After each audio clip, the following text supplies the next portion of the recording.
Hello friends, ಎಲ್ಲರಿಗೂ ನಮಸ್ಕಾರ. ತರಗತಿಗೆ ಸ್ವಾಗತ. ಈ ಕ್ಲಾಸಲ್ಲಿ ನಾವು ವಿಶ್ವದ ಶ್ರೀಮಂತರ ಪಟ್ಟಿಗಳನ್ನು ನೋಡ್ತಾ ಹೋಗೋಣ, ಸರಿನಾ? ಸೊ ಪ್ರತಿ ವರ್ಷ ಈ ಒಂದು ಅಂದರೆ ಇದು ಚೇಂಜ್ ಆಗ್ತಾನೆ ಹೋಗ್ತಿರುತ್ತೆ. Richest person of the world ಈ ಲಿಸ್ಟೇನು ಪ್ರತಿ ವರ್ಷ ಚೇಂಜ್ ಆಗುತ್ತಾನೆ ಹೋಗ್ತಿರುತ್ತೆ. ಪ್ರತಿ ವರ್ಷ ಅಂತಲ್ಲ, ಶೇರ್ಗಳು ಚೇಂಜ್ ಆದಂತೆ ಏನಾಗ್ತವೆ, ಈ ಒಂದು ಶ್ರೀಮಂತರ ಪಟ್ಟಿ ಕೂಡ ಚೇಂಜ್ ಆಗುವಂಥದ್ದು, ಸರಿನಾ? ಸೊ 2024ರ ಈ ಒಂದು ರೀಸೆಂಟ್ ಒಂದು ವರದಿಯ ಪ್ರಕಾರ ವಿಶ್ವದ ನಂಬರ್ 1 ಶ್ರೀಮಂತರ ಪಟ್ಟಿಗಳನ್ನು ನಾವು ನೋಡ್ತಾ ಹೋಗೋಣ. ಅದಕ್ಕಿಂತ ಮುಂಚೆ ಈ ಒಂದು ವಿಶ್ವದ ನಂಬರ್ 1 ಶ್ರೀಮಂತರ ಪಟ್ಟಿಯನ್ನು ಯಾರು ಬಿಡುಗಡೆ ಮಾಡ್ತಾರೆ ಅಂತ ಕೇಳಿದ್ರೆ, ನೋಡಿ, ಫೋರ್ಬ್ಸ್ ರಿಯಲ್ ಟೈಮ್ಸ್. ಈ ಫೋರ್ಬ್ಸ್ ರಿಯಲ್ ಟೈಮ್ಸ್ ಅಂತಕ್ಕಂಥ ಸಂಸ್ಥೆ ಏನ್ ಮಾಡುತ್ತೆ, ವಿಶ್ವದ ನಂಬರ್ 1 ಶ್ರೀಮಂತರ ಅಥವಾ ವಿಶ್ವದಲ್ಲಿ ಅತಿ ಹೆಚ್ಚು ಶ್ರೀಮಂತರ ಒಂದು ಪಟ್ಟಿಯನ್ನ ಬಿಡುಗಡೆ ಮಾಡುತ್ತೆ. ಅದರಲ್ಲಿ ಪ್ರಸ್ತುತವಾಗಿ ರೀಸೆಂಟ್ಲಿ ಯಾರು ಮೊದಲ ಸ್ಥಾನದಲ್ಲಿ ಇದ್ದಾರೆ ಅಂತ ಕೇಳಿದ್ರೆ, ನೋಡಿ, ಬರ್ನಾರ್ಡ್ ಅರ್ನಾಲ್ಡ್. ನೋಡಿ, ಬರ್ನಾರ್ಡ್ ಅರ್ನಾಲ್ಡ್ ಇವರು ಫ್ರಾನ್ಸ್ ದೇಶದವರಾಗಿರ್ತಾರೆ. ಇವರ ಸಂಸ್ಥೆ ಯಾವುದು ಅಂದ್ರೆ LVMH ಅಂದ್ರೆ ಮೊಯೆಟ್ ಹ್ಯಾನ್ಸೆ ಲೂಯಿಸ್ ಓಟನ್ ಅಂತ ಕರಿತೀವಿ. ಸೊ ಈ ಒಂದು ಸಂಸ್ಥೆ ನಡೆಸ್ತಕ್ಕಂಥವ್ರು ಯಾರು ಅಂದ್ರೆ ಬರ್ನಾರ್ಡ್ ಅರ್ನಾಲ್ಟ್ ಅವರಾಗಿರ್ತಾರೆ. ಇವರು ಫ್ರಾನ್ಸ್ ದೇಶದ ನಾಗರಿಕರಾಗಿರ್ತಾರೆ. ಇವರು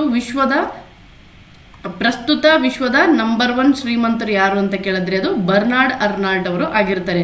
ಸೊ ಎಲನ್ ಮಾಸ್ಕ್ ಮತ್ತೆ ಬರ್ನಾರ್ಡ್ ಅರ್ನಾಲ್ಟ್ ಅವರ ಏನಿದಾರಲ್ವಾ, ಇವರ ಮಧ್ಯೆ ಪೈಪೋಟಿ ಸಾಕಷ್ಟು ಬಾರಿ ನಡೆದಿದೆ. ಸದ್ಯಕ್ಕೆ ಇವಾಗ ಫಸ್ಟ್ ಅಲ್ಲಿ ಇರೋದು ಬರ್ನಾರ್ಡ್ ಅರ್ನಾಲ್ಟ್ ಅವರು ಆಗಿರ್ತಾರೆ, ಸರಿನಾ?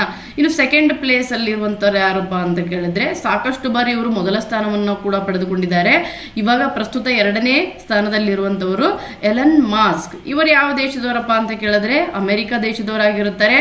ಇವರ ಸಂಸ್ಥೆ ಯಾವುದು ಅಂತ ಕೇಳಿದ್ರೆ, ನೋಡ್ರಿ, ಇವರ ಟೆಸ್ಲಾ ಸಂಸ್ಥೆಯನ್ನ ನಡೆಸ್ತಕ್ಕಂಥವ್ರು, ಸರಿನಾ? ಇನ್ನು ಸ್ಪೇಸ್ ಎಕ್ಸ್ ಖಾಸಗಿ ಬಾಹ್ಯಾಕಾಶ ಸಂಸ್ಥೆ, ಅಮೆರಿಕಾದ ಖಾಸಗಿ ಬಾಹ್ಯಾಕಾಶ ಸಂಸ್ಥೆ ಆಗಿರುತ್ತೆ ಇದು ಸ್ಪೇಸ್ ಎಕ್ಸ್, ಸರಿನಾ? ಇದರ ಒಡೆತನ ಯಾರ ಒಡೆತನದಲ್ಲಿದೆ ಅಂತ ಕೇಳಿದ್ರೆ ಅದು ಕೂಡ ಎಲನ್ ಮಾಸ್ಕ್ ಅವರ ಒಡೆತನದಲ್ಲಿ ಇರುವಂತದ್ದು. ಸದ್ಯಕ್ಕೆ ಇವಾಗ ಅವರು ವಿಶ್ವದ ನೋಡಿ ಶ್ರೀಮಂತರ ಪಟ್ಟಿಯಲ್ಲಿ ಅವರು 2ನೇ ಸ್ಥಾನದಲ್ಲಿದ್ದಾರೆ, ಅಮೆರಿಕಾದ ಉದ್ಯಮಿ ಎಲನ್ ಮಾಸ್ಕ್ ಅವರು, ಸರಿನಾ?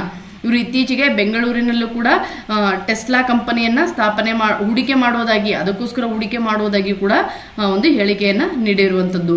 ಇನ್ನು ಮೂರನೇದ್ದು ನೋಡ್ರಿ, ಮೂರನೇ ವ್ಯಕ್ತಿ ಯಾರು, 3rd ಪ್ಲೇಸ್ ಅಲ್ಲಿ ಇರುವಂತವ್ರು ಅಂದ್ರೆ ಜೆಫ್ ಬೆಜೋಸ್. ಈ ಜೆಫ್ ಬೆಜೋಸ್ ಅವರು ಕೂಡ ಸಾಕಷ್ಟು ಬಾರಿ ನಂಬರ್ 1 ಸ್ಥಾನಕ್ಕೆ ಬಂದು ಹೋಗಿದ್ದಾರೆ. ಇವರು ಕೂಡ ಅಮೆರಿಕದ ಖ್ಯಾತ ಉದ್ಯಮಿಯಾಗಿರ್ತಾರೆ. ಇವರು ನಡೆಸ್ತಕ್ಕಂಥ ಸಂಸ್ಥೆ ಯಾವುದು, ಅಮೆಜಾನ್ ಸಂಸ್ಥೆ. ಈ ಅಮೆಜಾನ್ ಸಂಸ್ಥೆಯ CEO ಆಗಿರ್ತಕ್ಕಂಥವ್ರು ಜೆಫ್ ಬೆಜೋಸ್. ಇವರು ನೋಡಿ ವಿಶ್ವದ 3rd richest person of the world ಅಂತ ಕರಿತೀವಿ, ಸರಿನಾ? ಯಾವ ದೇಶದವರು, ಅಮೆರಿಕ. ಫಸ್ಟ್ ಅಂದ್ರೆ ಬರ್ನಾರ್ಡ್ ಅರ್ನಾಲ್ಟ್ ಅವರು, ಎಲನ್ ಮಾಸ್ಕ್ ಸೆಕೆಂಡ್ ಇದ್ದಾರೆ, ಜೆಫ್ ಬೆಜೋಸ್ ಅವರು 3rd ಪ್ಲೇಸ್ ಅಲ್ಲಿ ಇದ್ದಾರೆ.